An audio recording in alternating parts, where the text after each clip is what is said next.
Master the English lowercase alphabet. Fun and easy. Hello, English learners. Welcome back to our channel. Today, we're diving into the exciting world of the English alphabet, focusing on lowercase letters. Let's get started and make learning English fun and easy. When we write in English, we have two kinds of letters, uppercase and lowercase. Lowercase letters are small forms of letters, and we use them most of the time when we write sentences. Think of words like apple, book, and cat.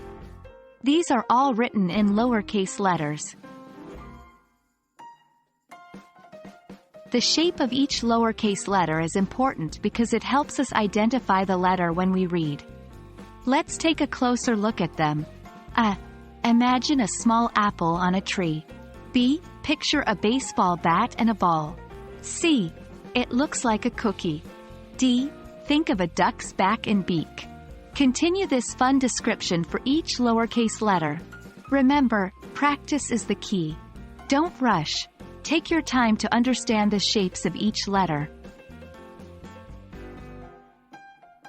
Now let's learn to write these lowercase letters. Grab a pen and paper, and let's get started. Follow along with my hand as I demonstrate the strokes.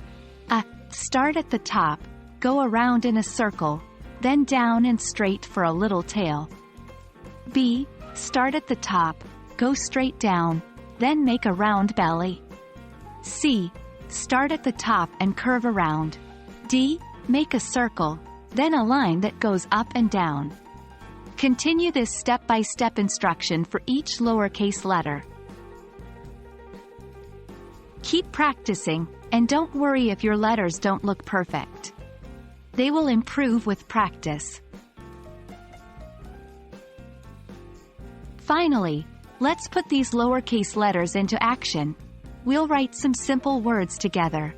Cat, write, C, A, T. Dog, write, D, O, G. Continue with more examples. Remember, in English, we write from left to right. That's it for our lesson today, guys. We've covered the basics of writing lowercase letters in English. Keep practicing, and soon writing these letters will feel like second nature to you. Remember, patience and persistence are key in learning. Keep the fun in learning, and you'll master the English language in no time. Thanks for joining us today, and happy learning!